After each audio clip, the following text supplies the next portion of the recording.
noite a todos. Que a graça e a paz do nosso Senhor Jesus possa habitar em cada coração. Mesmo que a igreja esteja vazia, nós somos adoradores do Senhor, e onde dois ou mais estiverem reunidos em nome de Jesus, nós cremos que Ele está entre nós. Amém? Irmãos, hoje vamos meditar na palavra de Deus, no livro de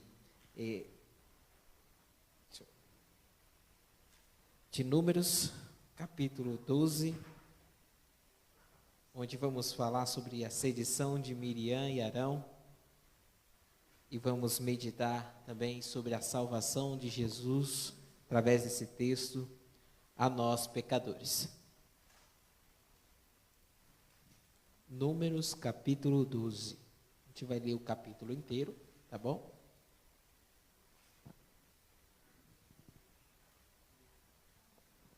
Amém? Antes de fazermos a leitura, convido os irmãos a curvarem suas frontes, vamos falar com o nosso Deus. Senhor, nosso Deus e Pai, obrigado por estarmos mais uma vez em Tua presença. Clamamos que o Teu Santo Espírito continue conosco e que a palavra que será dita aqui por mim seja por Teu intermédio, que seja apenas uma ferramenta, Senhor, em Tuas mãos. Que prepare também os corações aqui presentes e daqueles que estão em casa assistindo, que possamos sair daqui cheios do Espírito Santo. É o que pedimos e agradecemos por Jesus. Amém. Assim diz a palavra do Senhor. Falaram Miriam e Arão contra Moisés, por causa da mulher cuxita que tomara, pois tinha tomado a mulher cuxita. E disseram: porventura tem falado o Senhor somente por Moisés?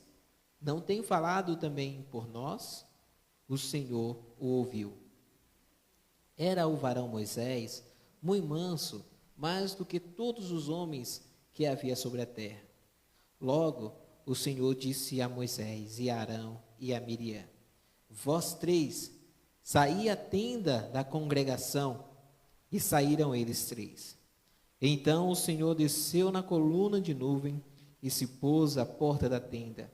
Depois chamou a Arão e a Miriam, e eles se apresentaram. Então disse: ouvi agora as minhas palavras. Se entre vós há profeta, eu, o Senhor, em visão a ele, me faço conhecer ou falar com ele em sonhos. Não é assim com o meu servo Moisés, que é fiel em toda a minha casa. Boca a boca falo com ele, claramente e não por enigmas. Pois ele vê a forma do Senhor, como, pois, não temestes falar contra o meu servo, contra Moisés?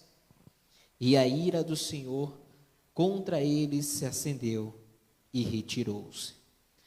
A nuvem afastou-se de sobre a tenda, e eis que Miriam achou-se leprosa, branca como a neve. E olhou Arão para Miriam, e eis que estava leprosa. Então disse Arão a Moisés: ai, Senhor meu, não ponhas, te rogo, sobre nós este pecado, pois loucamente procedemos e pecamos. Ora, não seja ela como um aborto, que saindo do ventre de sua mãe, tenha metade de sua carne já consumida. Moisés clamou ao Senhor, dizendo: ó Deus, rogo-te que a cures. Respondeu o Senhor a Moisés: se seu pai lhe cuspira no rosto, não seria envergonhada por 7 dias? Seja detida 7 dias fora do arraial, e depois recolhida. Assim, Miriam foi detida fora do arraial por 7 dias, e o povo não partiu enquanto Miriam foi recolhida. Irmãos, esse texto aqui é um texto tremendo, é um texto que nos ensina muito. Para quem já leu aqui o livro A Verdade sobre os Anjos, da autora Ellen White, a nossa profetisa, vocês vão reconhecer uma história bem semelhante com a história contada por ela sobre a Guerra do Céu, tá? E essa história aqui, nós vemos algumas lições bem importantes sobre a salvação do pecador. Essa história aqui, ela não fala, muitas pessoas já vi pregando, que falam, querem dar sermão à igreja, né, sobre o nono mandamento, né, não dar falso testemunho. Claro que aqui nós vemos um caso desse, mas a mensagem central desse texto é a salvação em Jesus Cristo. E isso é importante para nós. E como é que a gente vai entender isso? A partir do versos 1 e 2, nós tiramos já essa lição. Notem no verso 2 no verso 1 e 2, que a primeira coisa que eles acusam a Moisés é dele ter casado com uma mulher etíope, tá? E em seguida, eles vêm com uma acusação pior ainda, né? Porventura, tem falado o Senhor somente por Moisés? Não tem falado também por nós? O texto bíblico, ele é bem claro ao não mostrar o motivo dessas acusações, desse tipo de falatório, tá? E isso tem um motivo. Notem que eles usam um pretexto para acusarem Moisés, tá? Eles usam a mulher de Moisés, tá? E em seguida eles mostram a verdadeira face. E aí é o verdadeiro perigo, né? Muitas pessoas, eles ao falarem de outras, ao caluniarem outras pessoas, elas usam algum pretexto para cobrir a verdadeira face. É tanto que isso aconteceu aonde? No céu. O próprio Satanás, ele cobriu a sua verdadeira face. Por isso Deus não o destruiu logo de imediato. E se Deus tivesse destruído de imediato, ele não teria mostrado a sua face. E hoje, quando olhamos para o mundo em que vivemos, né? Aí está a verdadeira face daquele acusador. Mas aqui o texto bíblico, ele não mostra o motivo por trás. Pode ter sido inveja, ciúmes. Ellen White fala que foi inveja, né, de Miriam. Mas o texto bíblico aqui, por mais que ela entre em detalhes, o texto central mostra sobre salvação, tá? Por que ele não mostra o motivo por trás disso? É o seguinte, vocês podem notar que o pecador, qualquer pecado, ele tenta justificar-se, às vezes com alguma emoção que estava sentindo, com alguma coisa que aconteceu, né? Pode prestar atenção, muitos, por exemplo, os adúlteros, quando ele adultera contra a esposa, contra o marido ali, eles vão dizer o quê? Eu não tinha atenção em casa, não é?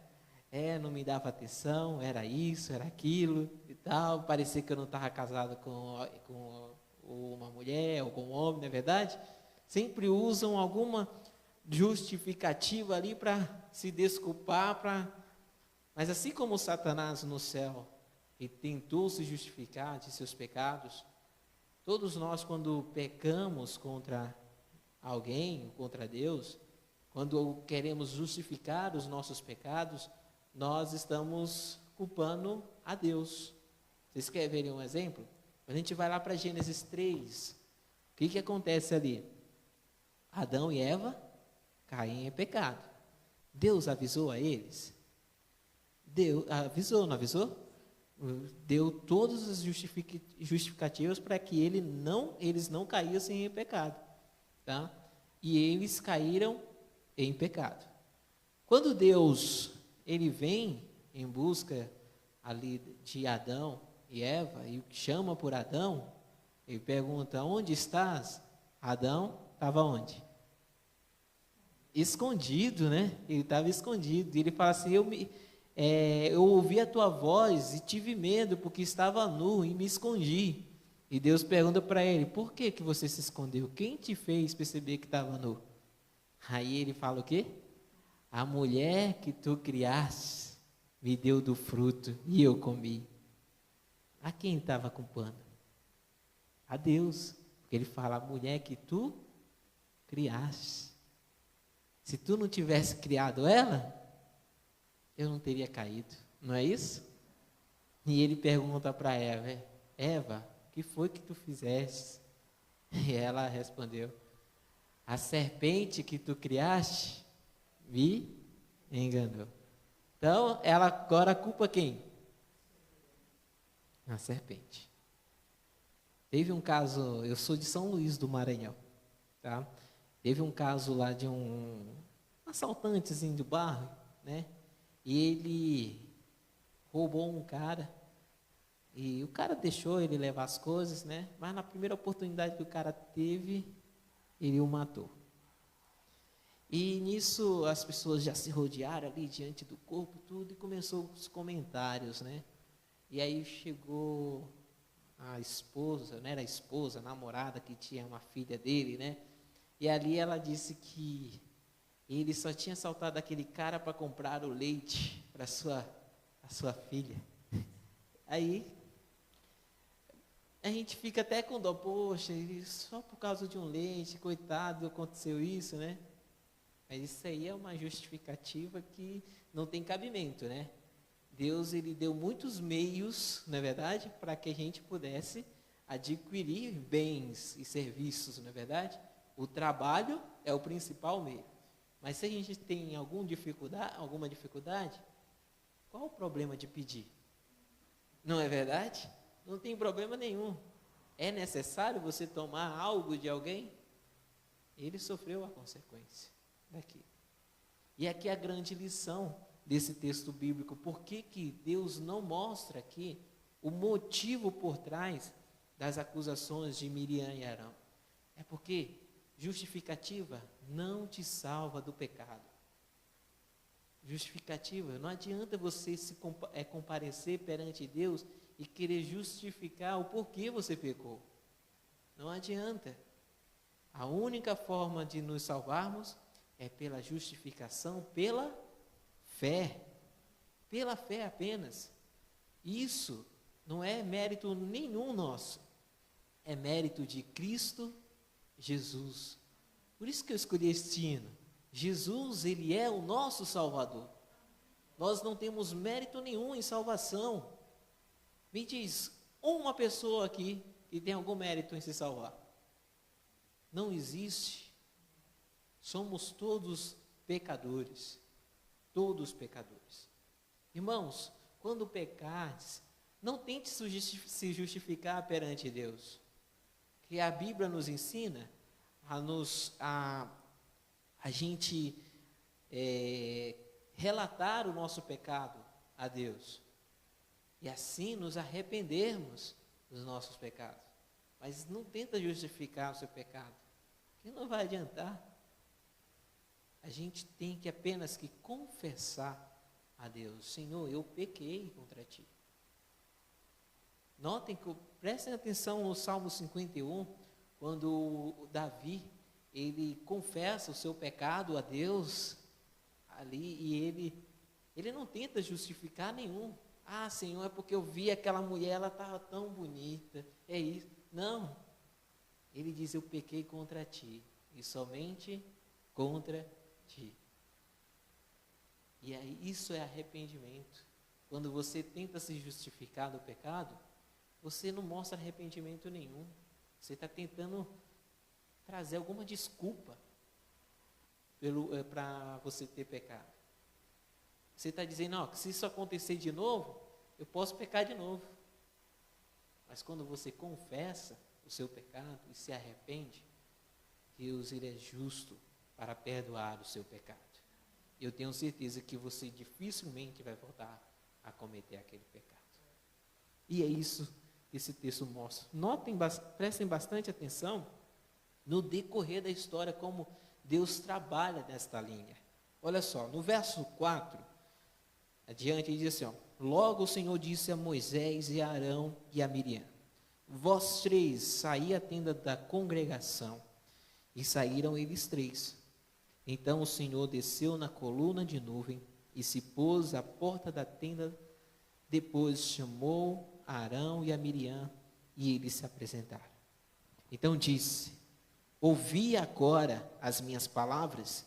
Se entre vós há profeta, eu, o Senhor, em visão a ele, me faço conhecer ou falo com ele em sonhos. Não é assim com o meu servo Moisés, que é fiel em toda a minha casa. Boca a boca falo com ele, claramente e não por enigmas, pois ele vê a forma do Senhor. Como, pois, não temesses falar contra o meu servo, contra Moisés? Se a gente voltar no capítulo anterior, onde vocês vão ver Moisés, ele angustiado, triste, porque Deus tinha colocado todo aquele fardo sobre ele. E em seguida ele pede para Deus, fala para Deus que era melhor ele ter morrido do que ter liderado aquele povo todo. E então Deus, ele tira um pouco do espírito, né, de Moisés e coloca sobre outras pessoas, né? Ou seja, aí começa a ter outros profetas ali em Israel. E possivelmente Miriam e Arão estavam em um desses profetas. Mas notem uma coisa que é interessante, ele chama todos os três envolvidos. Esse texto aqui ele tem um simbolismo muito interessante. Aqui, tinha algum santinho desses três aqui? Digo assim, alguém que era perfeito, sem pecado? Todos eles eram pecado. Vamos ver, quem era Moisés? Moisés liderou Israel, né, para sair do Egito, não foi isso? Foi o libertador de Israel, uma ferramenta nas mãos de Deus. Mas Moisés, ele matou um homem. Ele matou um homem, não é? Era pecador também. Ele era pecador. Mas aí tinha Arão. O que Arão fez? Alguém lembra do episódio? O bezerro de ouro. Arão fez um bezerro de ouro. Quando eu fiz essa pregação no sábado retrasado lá na igreja, uma pessoa falou assim, ele ajudou. Não, ele não ajudou, ele fez. Ele pediu os utensílios, ele fez o bezerro de ouro. A Bíblia é clara de que ele fez o bezerro de ouro. Foi ele que fez. E Miriam? Miriam levantou até um falso testemunho, acusou a mulher de Moisés. Que isso? Porque a Bíblia fala aqui que ela era cuxita, tá? E muitos teólogos até pensam que Moisés, argumentam, né, que Moisés possa ter se casado com duas mulheres. Mas não, aqui a Bíblia é bem clara que ele se casou apenas com Zípora, né? Então, era dela que ele estava falando. Ellen White declara que exatamente foi por causa do conselho de Jetro, né? E onde Moisés ali recebeu o conselho de selecionar juízes no meio do povo, né? Então, ela cometeu um pecado muito grave, né? Que é levantar falso testemunho, né? Falar contra um irmão próximo. E aqui, isso é muito interessante, né? Mas a lição importante aqui é que todos nós iremos comparecer perante o tribunal de Deus. Todos nós. E nenhum de nós vai querer dar justificativa perante Deus. Não adianta. A única forma da gente ser justificado, ser salvo, é pela justificação pela fé em Jesus Cristo. Somente isso. Nós temos aqui Moisés representando os salvos, aqueles pecadores que temem a Deus. Por isso que no verso 3 mostra os frutos de Moisés, que ele era muito manso, mais do que a todos os homens que havia sobre a terra. Ou seja, que mesmo diante daquilo, Moisés, representando o povo de Deus, ele estava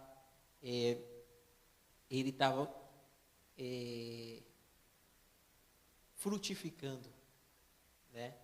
Ele estava mostrando seus frutos, mostrando como é um cristão, que ele deve apenas confiar no Senhor. Mesmo diante das acusações que o mundo traz para nós, nós devemos nos manter fiéis a Deus e esperar o juízo divino. E ele esperou até que veio o juízo divino contra Miriam e contra Arão. Esse texto ele é tremendo por isso, porque nós vemos aqui a justiça divina. Deus, uma certa vez, eu reuni duas pessoas que estavam com alguma intriga, né? E eu já fui direto ao ponto, né? Fui direto ao ponto. O negócio é o seguinte: vocês se resolvam ou eu vou ter que levar para o tribunal. As pessoas, não precisa disso, não. Vai ter que ser assim. Ou vocês têm que se resolver aqui. Aí eu peguei para um e falei assim: como você se sentiu naquele momento? A pessoa começou a se explicar ali como se sentiu. A outra também e tal. Fizeram as pazes, graças a Deus. Na hora que eu falei, ou vocês vão se resolver hoje aqui, né? Ou a gente vai ter que levar para a tribuna ali. E ali vocês já sabem. Ali vai ser resolvido. Bom, irmãos, às vezes ser direto ao ponto, às vezes é o crucial para resolver os problemas. E Deus, ele é assim. Se você ainda não leu o livro da verdade sobre os anjos, leiam. Você vai ver que Deus, ele chama a Satanás e seus companheiros ali, e chama também os outros anjos, né? E ele resolve aquela situação. E é neste momento que é a expulsão de Satanás do céu. Então, façam a leitura deste livro, que é muito interessante, tá bom? Então, nós vemos aqui que todos nós vamos ter que comparecer perante o tribunal de Deus. Todos nós. Não vai ter nenhuma pessoa, eu nunca pequei na vida, nunca fiz um mal a ninguém. Você vai comparecer sim, perante o tribunal de Deus. E isso é importante a gente lembrar. Então, nós vamos para o verso 9. O verso 9 diz que a ira do Senhor contra eles se acendeu e retirou-se. A nuvem afastou-se de sobre a tenda, e eis que Miriam achou-se leprosa, branca como a neve. E olhou Arão para Miriam, e eis que estava leprosa. Este pecado tinha que ter a ira de Deus. Ele tinha que ter uma ação de Deus ali, imediata, contra aqueles pecadores. Aí vocês perguntam, mas o que aconteceu com Arão? Vamos ler o verso seguinte, para vocês verem como Arão ficou. Então, ainda no verso seguinte, Então disse Arão a Moisés: Ai, Senhor meu, não ponhas, te rogo, sobre nós este pecado, pois loucamente procedemos e pecamos. Ora, não seja ela como um aborto, que, saindo do ventre de sua mãe, tenha metade de sua carne já consumida. Esse texto, ele nos infere que possivelmente foi Miriam, né, que foi o pivô desse grande problema, né? Porque ela pegou o pior castigo. Mas a ira do Senhor trouxe medo a quem? A Arão. Arão ficou aterrorizado, apavorado pelo que aconteceu com a sua irmã. Já pensou você descobrir que seu irmão ou um parente seu está com uma doença grave? Uma doença incurável, por exemplo, hoje um câncer, né? Foi basicamente o que aconteceu. Ele olhou a irmã dele daquele jeito e falou: meu Deus, o que a gente fez? E aí sim, ele clamou ao servo do Senhor que orasse por ele. A Bíblia aqui, o texto bíblico, vocês vão notar adiante que a lepra de Miriam não era eterna, não era um castigo até a morte de Miriam. Não, ela iria até um certo ponto, entendeu? Não ia ser algo fixo ali, que ela ia viver eternamente com aquilo, tá? Certo ponto ela ia ser curada daquele mal. Isso aponta para os nossos pecados, tá? Pela graça de Cristo, onde nós somos salvos, nós pecadores podemos morrer hoje, mas amanhã nós podemos ressuscitar por amor de Jesus Cristo. Muitas pessoas, muitos irmãos queridos nossos, aqui já morreram, né? A gente teve aí a pandemia que levou muita gente, né? Lá na igreja nós tivemos apenas uma perda, tá? Aqui eu não sei quantos foram, né? Mas se tiveram também, né? Mas lá a gente teve uma perda. É triste, né, irmãos? É muito triste ver um servo do Senhor descansar, uma pessoa que tanto inspirou a volta do Senhor. Mas aquilo ali é misericórdia de Deus. Assim como a lepra de Miriam aqui foi uma misericórdia de Deus. E nós devemos entender uma coisa aqui. Cristo, a ira de Deus aqui, toda vez que vem a justiça de Deus, ela vem revestida de misericórdia. Deus não ia permitir que o pecador vivesse eternamente pecando, vivesse eternamente preso às garras do pecado e sofrendo. Ele jamais iria permitir isso. Quantas pessoas morrem, jovens, adolescentes, lá no bairro mesmo, semana parece que um jovem pulou na frente de um trem, lá do bairro, né? Então é triste a gente ver o mundo caminhando para o abismo, né? Do jeito como está.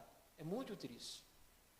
E a morte, mesmo a morte eterna, ela é a misericórdia de Deus em nossas vidas. Ou você acha que Deus vai ficar feliz na destruição do pecador? Não. Na verdade, Ele vai para destruir o pecado. Infelizmente, assim como muitas pessoas morrem, às vezes em seus carros, em suas casas pegando fogo, por não se desapegar àqueles bens materiais, muitas pessoas vão morrer ali porque não desapegaram do pecado. É por isso que o pecador ali vai morrer. Mas assim como Moisés aqui, e no caso digo também Miriam e Arão, muitos de nós, servos do Senhor, vamos ter a oportunidade de salvação. Isso é uma bênção que a gente não pode contar. O tamanho desta bênção a gente não pode medir. Que amor é esse? Irmãos, Deus, Ele é misericordioso conosco.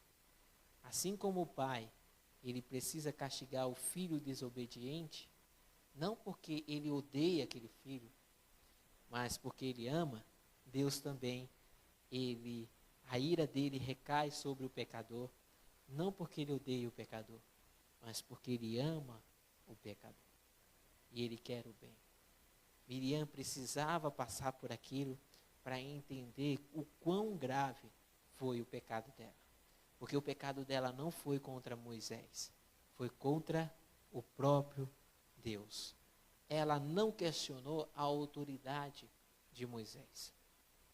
Ela questionou a autoridade de Deus. Muitos líderes são questionados, não é verdade? Muitos líderes, na própria igreja mesmo, são questionados. Mas você tem que lembrar que aquele líder é o próprio Deus ali. Porque ele representa a Deus. Mesmo sendo pecador, mas ele é uma ferramenta de Deus ali. Ele representa a autoridade divina. E isso a gente precisa lembrar. Mas aí chegamos ao ponto crucial desse texto. Moisés, aquele homem lá do verso 3 que diz que era muito manso, não é? Olha o que ele faz aqui no verso 14, verso 13 e 14. Moisés clamou ao Senhor dizendo: ó Deus, rogo-te que a cures. Moisés clamou por aquela pessoa que pecou contra ele.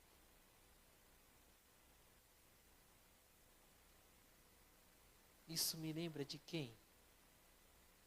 Quem era muito manso e que clamou na hora de sua morte? O Senhor Jesus. Jesus na cruz do Calvário, todas aquelas pessoas o xingando, o caluniando ali, ele olha para o céu e clama a Deus dizendo assim: Pai, perdoa-lhes os pecados, eles não sabem o que fazem. E esse texto tem esta mensagem central.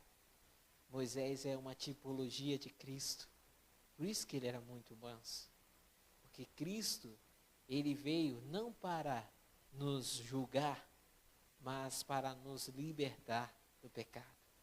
Esse texto mostra como Deus, ele liberta-nos do pecado. Esta é a lição mais valiosíssima para as nossas vidas. Irmãos, quando pegares um texto bíblico aqui, não foque no erro, no problema, mas foque na solução que Deus deu para aquele problema. E Deus trouxe a solução. Moisés foi o intercessor de Miriam aqui. Hoje nós temos um intercessor junto ao Pai. Ele se chama Jesus Cristo, o nosso Salvador. Ele foi caluniado assim como foi Moisés. Usaram pretextos para o matar. E o mataram, o crucificaram. A pior morte, Jesus morreu para nos salvar. E foi por causa disso, a vitória dele na cruz, é que hoje eu e você temos a chance, a oportunidade de salvação. Assim como teve Miriam. No verso 14, Deus ele responde: se seu pai lhe cuspira no rosto, não seria envergonhada por 7 dias? Seja ela detida 7 dias do arraial e depois recolhida. Ela teve que cumprir o tempo de disciplina dela. Assim como nós cumprimos aqui o nosso tempo de disciplina. Nosso tempo de provação que a gente tanto sofre a cada dia. Nós somos pecadores, pecamos diariamente, porque nós temos a tendência a pecar. Mas por Jesus Cristo e sua graça, nós temos a oportunidade de salvação. Nesta noite, que cada um de nós possamos nos apegar a essa oportunidade que Deus está nos dando. Mesmo pecadores, Deus nos ama e Ele está disposto a nos salvar. Isso se chama graça de Deus. Que Deus nos abençoe e que nos guarde.